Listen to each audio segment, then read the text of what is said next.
Très chers membres de la communauté congolaise des Champagne Kani et de partout dans le monde, bonjour. Aujourd'hui, c'est le mardi 7 avril 2020.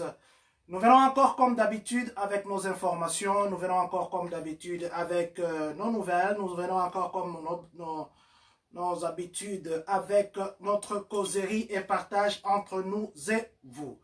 Comme vous le savez, comme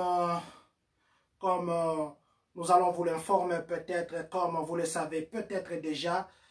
Aujourd'hui, comme partout dans le monde, il n'y a qu'une nouvelle qui prime, c'est la nouvelle du coronavirus. Il n'y a qu'une nouvelle qui prime, c'est la nouvelle de la peur. Il n'y a qu'une nouvelle qui prime, c'est la nouvelle de l'incertitude du lendemain. Il n'y a qu'une seule nouvelle qui prime. C'est ce que le lendemain va devenir. Alors aujourd'hui, nous allons parler de quelques points qui font la une. Nous allons parler des stimulus chèques parce que les gens se demandent quand les chèques. On a dit que ça devait commencer le 6, mais ça traîne. Qu'est-ce qui se passe? Nous allons parler des deux maires d'Urbana et puis le maire de Champagne sur leur discours qu'ils ont fait hier. Nous allons aussi parler de la page noire que nous devions normalement parler hier, mais nous n'avons pas donné les détails. Nous allons parler du tigre qui a été mort à Bronx. Nous allons parler du discours de notre gouverneur JB et nous allons aussi parler de notre président Donald Trump. Ce sont là les quelques points que nous allons partager ce matin. Nous allons commencer d'abord par dire merci et bonjour à M. Fabrice Salemi qui nous suit depuis Atlanta. Nous disons bonjour et merci à M. Ange Panda et M. Yves Junior qui les deux nous suivent d'Iowa et à Waterloo, à Iowa. Nous disons bonjour et merci à M.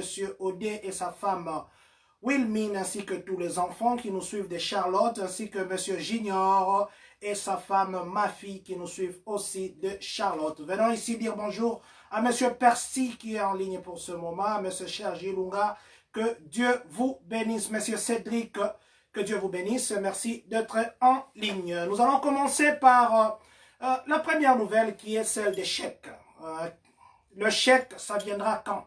Les stimulus chèques, parce que normalement le 1200, nous devions, par rapport à la première prévision, ça devait commencer à entrer dans nos comptes aujourd'hui, non plutôt hier, les 6. Mais il s'est fait que hier, beaucoup de gens ont entendu, beaucoup de gens ont appelé, et ils n'ont pas eu leur chèque. Mais maintenant, qu'est-ce qui se passe? Les chèques vont venir quand? Et nous allons essayer de répondre à cette question. Commençons par la question des chèques. À quand les stimulus chèques? Les chèques vont commencer à venir à partir du 15. Donc, initialement prévu pour le 6. Maintenant, ça sera à partir du 15 avril. Donc, c'est la semaine prochaine parce qu'aujourd'hui, c'est le 7. Donc, dans 8 jours, déjà les 15, vous commencerez à avoir vos chèques. Mais comment ça va se passer? Est-ce que tout le monde va automatiquement comme ça avoir les chèques? Je crois que nous en avions déjà parlé et il est de notre devoir d'encore essayer d'en parler aujourd'hui. Donc, en ce qui est des chèques, c'est vrai que nous vous avions dit que si vous avez fait votre taxe, vous avez fait la déclaration des taxes en 2018 et que vous aviez aussi fait la déclaration des taxes en 2019, ils vont se baser de vos déclarations faites en 2019. Mais si vous n'avez pas encore fait la déclaration 2019, mais vous aviez fait la déclaration 2018, ils se baseront sur les informations données pour 2018. Mais maintenant, le problème, c'est quoi? Qu'est-ce qui va maintenant se passer? Le problème est que pour ceux qui n'ont pas encore déclaré, si vous n'avez pas encore déclaré vos taxes en 2018, vous n'étiez pas là et que vous n'avez pas encore déclaré 2019, s'il vous plaît, faites vite de déclarer. Faites vite de déclarer parce que IRS maintenant, il travaille en collaboration avec TurboTax et que s'il se fait que vous n'êtes pas toujours capable de déclarer, je crois vers la fin ici du mois d'avril, début mai, IRS va mettre sur sa page un endroit où il faut s'enregistrer pour les stimulus chèques. Donc, vous allez regarder vers la fin du mois d'avril, début mai, il y aura sur la page de IRS un endroit où vous pouvez vous enregistrer. Ça sera l'enregistrement pour les stimulus chèques. Allez-y là-bas, enregistrez-vous pour que vous puissiez avoir votre argent. Ça, ce sont les gens qui n'ont pas déclaré la taxe en 2019. Donc, si vous avez déclaré, vous êtes tranquille. Et aussi, les gens qui n'ont pas donné les informations bancaires. Parce que, si vous voulez que l'on vous envoie les chèques par par papier chèque ou par la poste, ça sera que ça va prendre beaucoup de temps. Ça risque de prendre jusqu'à 5 mois. Ce n'est pas pour vous décourager, c'est juste pour vous informer que ça prendra jusqu'à 5 mois avant que vous ne puissiez avoir votre argent. Alors, on nous conseille, l'ARS nous conseille de tous mettre à jour nos informations bancaires. Si vous n'aviez pas encore mis les informations bancaires, allez-y sur le site de ARS. Il y a un moyen que vous pouvez mettre vos informations bancaires parce que le direct deposit, ça sera rapide que d'attendre 5 mois pour avoir votre papier par papier chèque, bien sûr, par la poste. Donc, à ceux qui sont comment on dit, ceux qui sont récemment venus, qui n'ont pas encore déclaré leurs taxes, je vous prie, s'il vous plaît, de bien vouloir mettre vos informations pour qu'on puisse, donc enregistrez-vous pour les stimulus chèques, pour qu'on puisse vous envoyer votre argent. Mais s'il s'est fait par malheur ou par hasard, que vous êtes éligible, bien sûr, pour les 1200 $, mais vous ne le recevez pas. Donc, ne vous inquiétez pas. Si vous ne recevez pas les stimulus chèques pendant ce temps, ce que l'ARS va faire, c'est quoi? Quand vous ferez la taxe de l'année 2020, ça veut dire quand vous allez faire votre déclaration des taxes pour 2020, cet argent de 1200, ça sera on top of that. Ça veut dire on va vous ajouter à ce que vous aurez comme taxe. Supposons que vous avez votre déclaration donnera 2000 $. Donc il faut prendre le 2000 $ plus 1200, ce qui fait qu'on vous donnera 3200. Donc il n'y aura rien de perdu pour ceux qui sont éligibles. En fait, c'est pour ça que nous voulons, plutôt c'est juste un petit update, c'est juste une petite mise à jour que nous voulions donner par rapport à chose et plutôt par rapport au stimulus chèque. Nous allons parler maintenant de Gilles Prades. Gilles Prades, c'est qui? Gilles Prades, c'est l'administrateur de la santé publique de Urbana et de Champaign. Nous allons aussi parler de Madame Diane Wolf et puis de Madame Deborah Frank. Qui est Madame Deborah Frank? Qui est Madame Diane Wolf? Qui est Madame Gilles Prades? Ces trois personnes, d'abord Madame Gilles Prades, je vous ai dit qu'elle est administrateur de santé de Champaign-Urbana. Madame Diane Wolf, c'est le maire d'Urbana, et puis Madame Deborah Frank, c'est le maire de Champaign. Ce matin, ils ont annoncé avec tristesse la mort d'une première personne ici à Champaign, la mort survenue à cause de coronavirus. Donc, c'est le premier cas de coronavirus de la personne qui nous a quittés. C'est vrai que cette personne avait il avait 80 quelques ans, mais n'empêche, quand même, c'est une mort liée au coronavirus. Donc, c'était juste avec tristesse que les trois personnalités de la ville nous ont annoncé les décès. Le premier décès d'une personne suite au coronavirus. Et elles ont insisté que c'est pour nous ici une occasion de renouveler le souhait que chacun doit rester à la maison. Et puis, évitez de sortir, limitez vos visites le plus que possible. Donc, limitez vos visites, limitez vos sorties. Et aussi, nous allons parler des tigres. Il y a le premier cas d'animal qui est mort ici aux États-Unis. C'est à Bronx, nous sommes à Bronx, où il y a un tigre, il y a 3 jours que le tigre était... Plutôt, le tigre n'est pas mort, c'est ce que j'allais dire, je m'excuse. Le tigre n'est pas mort, c'était le premier cas de coronavirus qu'on a découvert chez l'animal. Et l'animal toussait, manifestait de mêmes effets de coronavirus que chez les humains. Et cet animal, c'était un tigre dans un zoo, les zoos de Bronx, où l'animal est actuellement sous traitement et on dit que l'animal va vivre et qu'il n'est pas exposé. Et maintenant, on a dit que ça doit être les employés du parc, ceux qui viennent nourrir les tigres ou prendre soin d'eux. Peut-être c'est eux qui l'ont contaminé. Alors, il faudrait maintenant qu'on commence à faire des recherches, des enquêtes sur les employés du parc et voir si quelqu'un a déjà le coronavirus parce que ça s'est déclaré au tigre qui est dans les eaux. Ça, c'est ce qui était du tigre. Nous allons aussi parler de ce qui se passe actuellement. On est en train de distribuer les Chromebooks, comme je vous avais dit à Urbana, pour ceux qui n'en ont pas encore eu. Les parents qui avaient, vous qui avez les enfants dans le district scolaire 116, Actuellement, à Urban High School, on est en train de distribuer les Chromebooks. Donc, dépêchez-vous, allez-y prendre les Chromebooks. Ils sont là jusqu'à 16 h juste. Et nous allons parler de la page noire que nous avons hier annoncée, mais malheureusement que nous n'avons pas parlé. Et il s'agit de notre compatriote, le premier cas de décès qui est arrivé à Washington State. Et il s'agit de M. Joseph Désiré Mayele, qui nous a quitté le 5 avril 2020. Donc, il y a 2 jours que M. Joseph Désiré Mayele nous a quittés. Et je pense que c'est le premier cas de compatriotes ici aux États-Unis qui nous quitte suite au coronavirus. Au nom de la communauté congolaise de Champagne-Kani, nous souhaitons nos condoléances à la grande famille congolaise ou à la grande communauté congolaise de Washington et surtout à la famille biologique de notre compatriote qui nous a quittés. Nous allons maintenant parler du discours de notre gouverneur Djibi, le discours qu'il a tenu hier. Comme je vous dis que chaque jour, vers 14 h, notre gouverneur passe et 15 h, le président Donald Trump passe. Maintenant, pour ce qui est du gouverneur, quel était le gros de son discours d'hier? Hier, c'était le 6 avril 2020. Pour son discours d'hier, le gouverneur Djibi a d'abord donné l'état des lieux des différents d'évolution de coronavirus dans les States d'Illinois ou dans l'État d'Illinois.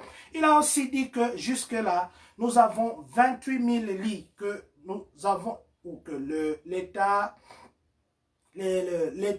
Illinois, l'État d'Illinois a à sa disposition. Et il a dit que ils vont faire un effort pour tester toute la communauté de la même façon parce que les statistiques ont reporté que la population noire est la plus touchée à Chicago par le coronavirus. Et vous savez que la population noire est, entre guillemets, vulnérable parce qu'ils vivent en confinement, comme je devais dire, ou en regroupement, et ils deviennent le plus touchés. Donc, les statistiques actuellement, on parle de 70% des gens qui sont touchés, c'est la population noire. Là, je parle bien sûr de Chicago. Et le gouverneur Djibi a dit que ils vont tout faire pour que tout le monde soit testé de la même façon. Donc, il n'y aura pas privilège par rapport à ce qui a l'assurance, qui n'a pas l'assurance, qui est blanc, qui est noir, ou c'est pas moi, tout ça. Donc, tout le monde sera traité de la même façon. Donc, on l'a posé au gouverneur la question de savoir, parce que sur le plan fédéral, il y a des précautions qui pourront peut-être être prises, qui pourront, je parle bien au conditionnel. La question qui lui a été posée de savoir, sur le plan fédéral, il y a des prévisions que l'on ferme tout et alors tout pour 2 semaines pour permettre à ce qu'on désinfecte et on lutte efficacement contre le coronavirus. Et le gouverneur a dit ceci à cette question. Il a dit, bon, si jamais nous tous nous suivons les règles d'hygiène telles que maintenant prescrites, ça veut dire si nous tous nous respectons c'est que les mesures de se laver les mains, de rester à la maison, ainsi de suite, il n'y aura pas de raison pour suivre cette mesure si jamais on l'appliquait. Donc, il a renouvelé son désir de nous voir, nous tous, respecter les mesures précautionnelles pour lutter contre ces virus qui dérangent tout le monde. Il a aussi insisté, lui le gouverneur, et puis Madame Ngozi, qui est chargée de la santé publique sur le plan de l'État, il a insisté, ou les deux ont insisté que aujourd'hui, c'est une journée qui fera très beau, donc il fera chaud, il fera très chaud aujourd'hui. Alors, ils ont insisté, la main au cœur, ils ont dit 2 fois, please, please, restez chez vous à la maison. N'allez pas dans le parc parce qu'il va faire beau. Restez chez vous à la maison. Si vous avez envie de passer de l'air, allez dans votre jardin ou bien vous pouvez partir derrière votre maison. Profitez de cette pelouse, profitez de cet espace pour vous aérer que d'aller dans des parcs. Évitez les regroupements le plus possible, même s'il va faire beau aujourd'hui. Il a fini par dire que l'unemployment,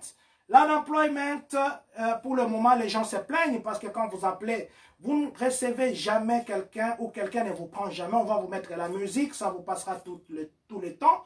sans qu'on puisse vous prendre. Il a dit que il y a des milliers et des milliers d'appels qui entrent et que l'agent de l'employment est capable seulement par jour de recevoir 30 appels et que s'il y a des milliers d'appels, c'est difficile pour eux de répondre à toutes les questions. C'est pourquoi les gens attendent à la longueur de journée et on ne le prend pas au téléphone. Mais la bonne façon de faire, il a conseillé aux gens d'aller sur leur site web en ligne pour compléter ou poser toutes les questions. Je profite de la même occasion pour dire, pour ceux qui est de l'unemployment, il y en a qui commencent déjà à recevoir leurs chèques, il y en a plutôt des cartes rouges comme ça, les cartes, les debit cards pour l'unemployment et on vous demande d'activer. Il y en a qui attendent encore. La formule c'est quoi? Quand vous avez appliqué en bas sur la page d'accueil, on a quelque part, on a dit certify. Allez-y là-bas, certifié. Il y a que des questions que je crois la plupart de nous, c'est pas, vous répondez non, non, non, non, non, non, non, jusqu'à la fin, et puis vous allez certifier. Donc, c'est très facile de certifier. Et puis, certifier, ce n'est pas que tout le monde peut certifier chaque jour. Quand vous allez sur la page, il y a les listes de noms, on va vous dire des A à N, et puis des N et des M à Z. On va vous dire votre nom aussi, votre last name, votre poste-nom.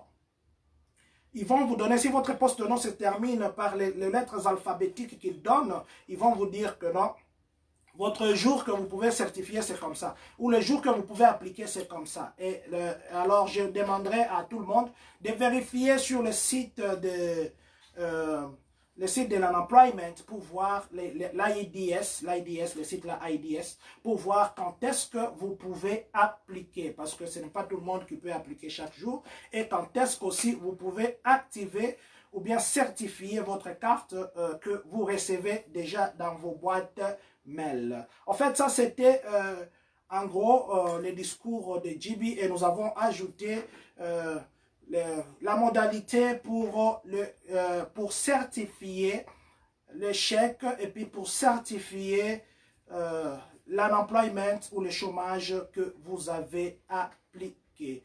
Nous allons maintenant terminer par le discours de M. Donald Trump, qui est notre président, du président Donald Trump. Et puis, nous allons parler du titre, parce que vous avez vu dans le titre, on a écrit l'hydroxychloroquine qui finance l'hydroxychloroquine. Qu'est-ce qui se cache derrière l'hydroxychloroquine? C'est ça, avec cette nouvelle, que nous allons terminer notre conversation, moi, nous et vous, de ce matin. Commençons d'abord par le discours du président Donald Trump d'hier, le 6 avril 2020. Qu'est-ce qu'il a dit? Le président Donald Trump, hier dans son discours, il a d'abord commencé par faire les éloges à toutes les sociétés qui s'impliquent, parce que pour le moment, il y a beaucoup de sociétés qui s'impliquent dans la chose, plutôt dans la lutte contre ces virus. Il a commencé d'abord par faire les éloges à ces différentes sociétés. Et il a aussi dit que pour le moment, vous voyez, il y avait eu des crises dans le passé, même sous l'administration Obama. Il y avait eu une crise et que cette crise-là, c'était différent de cette actuelle parce que l'actuelle a touché dans le monde 182 pays. 182 pays sont touchés, mais lui a dit qu'il était fier des États-Unis parce que nous avons pu... dans un temps record, tester beaucoup de gens et avoir beaucoup de résultats. Et les efforts que les États-Unis font actuellement sont au-delà de tout le pays du monde. Ça, c'est ce que le président a dit. Et c'est quelque chose qui n'engage que lui parce qu'il connaît des choses que nous autres, nous ne connaissons pas. Donc, il a aussi dit que pour le moment, c'est à la Chine de nous aider. À la Chine de nous aider et ils ont fait un bon deal. Ils ont fait un bon partenariat. Et la Chine prochainement va s'investir aux États-Unis dans le domaine agricole, ainsi de suite. Donc, il a dit que pour le moment, la Chine les aide. Donc, et il a eu un bon discours, plutôt, ils ont bien échangé avec le président chinois et qu'il pense que ce que le président chinois l'a promis et ça sera réalisé. Donc, il a juste dit que nous avons besoin de la Chine pour le moment. Et puis, bon, écoutez, c'est ça, dans cette période, la Chine doit nous venir en aide. Il a fini par dire que les histoires vont aller très vite que ce que les gens sont en train de croire. Parce que pour le moment, les gens croient que les histoires vont au pas des tortues, mais lui dit que ce que les gens croient, ça ne sera pas comme ça parce que les histoires iront plus vite que prévu. vu et il a aussi insisté que nous voulons que notre pays soit ouvert pour que l'économie puisse aussi fonctionner. Parce que vous savez, comme moi, nous et vous, nous le savons, donc le pays sans économie, c'est un pays qui est par terre. Ça, c'était le gros du discours d'hier ou de la mise à jour d'hier du président Donald Trump. Nous allons maintenant parler du dernier point qui est l'hydroxychloroquine.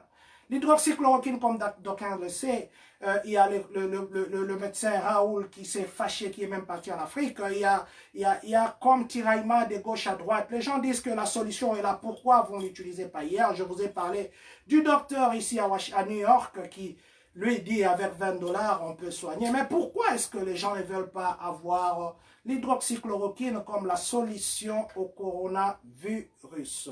Donc, ce que vous devez d'abord savoir, Monsieur Donald Trump, qui est le président des États-Unis, selon New York Times, c'est un journal américain, selon ce que New York Times a publié hier, New York Times a dit ceci. Le président Donald Trump insiste pour que l'hydroxychloroquine soit pris comme médicament parce que il a des intérêts financiers dans l'entreprise ou la société qui fabrique l'hydroxychloroquine. Cette société s'appelle Sanofi. Sanofi, c'est une société française qui fabrique le Plaquenil. Le Plaquenil, c'est un médicament fabriqué par Sanofi. Sanofi qui est une société française où, selon New York Times, Monsieur le Président Donald Trump a des intérêts dedans. Donc, ce que vous comprenez que celui qui est actionnaire majoritaire,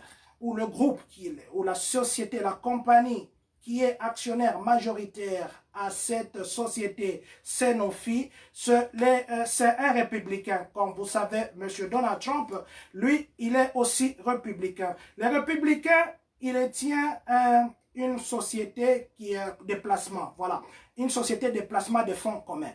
Et ce monsieur s'appelle Monsieur Ken Fisher. Monsieur Ken Fisher, qui est républicain, lui, il est actionnaire majoritaire de Sanofi, où Monsieur Donald Trump a des intérêts financiers. Monsieur Donald Trump, qui est le président américain, il fait aussi des placements dans la société de Ken Fisher. Donc le groupe Trump, qu'on appelle les fiduciaires, les trois fiduciaires de Donald Trump, ils font des placements dans la société de Ken Fisher depuis 2019. Et l'on dit que Trump est actionnaire dans la société de Ken Fisher, cette société de placement de fonds communs. Et cette société du républicain Ken Fisher est actionnaire majoritaire à Sanofi. Sanofi, qui est une société française qui fait de Plaquenil. Plaquenil, qui est une version d'hydroxychloroquine. Donc, vous voyez que si vous suivez ce chemin ou si vous suivez ce que New York Times a dit aujourd'hui, donc nous comprenons que derrière l'hydroxychloroquine, il y a les intérêts financiers. Donc, nous ne faisons que expliquer ce que New York Times a dit aujourd'hui. Donc, New York Times a certifié que il y a des ramifications et puis une convergence pour ce qui est de l'hydroxychloroquine. Parce que, selon le journal, ils disent qu'aucun médecin actuellement n'a confirmé qu'à 100% l'hydroxychloroquine lutte efficacement contre le coronavirus. Mais comme vous le savez, même dans son discours hier, M. Donald Trump, il a dit qu'ils vont produire beaucoup d'hydroxychloroquine pour lutter contre les virus. Et il a dit qu'on va faire par milliers. Est-ce que c'est parce qu'il a l'intérêt derrière? Si vous lisez ce journal que nous venons d'ailleurs de publier sur notre page communautaire Facebook, vous comprendrez qu'il y a même des histoires d'autres pratiques qui ne sont pas bien. Hein, parce que vous savez, comme moi, nous et vous, même à Illinois, ici, on a légalisé la marijuana. Est-ce que c'est une drogue? Marijuana, c'est une drogue. On a légaliser ça, comme vous le savez. Mais quand vous lisez le journal que nous avons publié sur notre page communautaire, vous comprendrez ce que nous voulons dire. parce que nous ne voulons pas, nous surtout, nous avons une mission communautaire, nous ne communiquons que pour la communauté. Il y a des pistes que nous évitons et nous nous réservons d'entrer. Vous avez été nombreux à nous suivre, vous êtes toujours nombreux à vous suivre, vous avez été nombreux à nous faire confiance, vous avez été nombreux à nous envoyer vos conseils, vous avez été nombreux à réagir à l'émission d'hier sur les urines. Je vous dis merci, monsieur Ebo. Je vous dis merci. Bonjour Maman Olga Senemo Ina, la femme de Monsieur Céleste. Bonjour à votre monsieur aussi. Je dis merci et bonjour à vous tous qui avez été en ligne. Je dis merci et bonjour à vous tous qui nous donnez toujours confiance. Merci à tous ceux qui en ce moment sont connectés. Merci pour votre temps. Je serai ingrat comme je le dis toujours si je ne dis pas bonjour à Monsieur Chala. Oh, c'est un nom qui est compliqué, c'est collé. Je voulais prendre un nom comme ça. Chalacho Badiama. Chalacho Badiama, si j'ai bien prononcé. Bonjour à vous, madame Chalacho Badiama. Je crois que c'est une dame. Bonjour et merci à vous tous qui avez été scotchés en ce moment. Je n'oublierai pas de dire bonjour à mon ami Guy Kinavidi qui nous a donné des conseils et qui a réagi par rapport à l'urine. Bonjour et merci à toi, monsieur Junior Kitoko, qui a réagi et donné des conseils par rapport aux urines. Bonjour à vous, monsieur Eboka, je crois c'était ça le nom, qui avait réagi aussi par rapport aux urines. Bonjour à toi, mon frère, qui a réagi en lingala, j'ai oublié le nom. Monsieur Christian Ilunga de Nova, je vous dis merci et bonjour. À vous tous qui nous suivez en ce moment, que cette main invisible de Dieu qui touche, que ça vous touche là où vous êtes et que ça vous bénisse.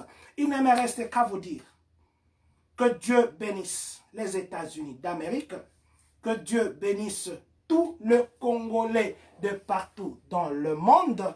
Madame Christelle Zella, Madame Christelle Zido, merci.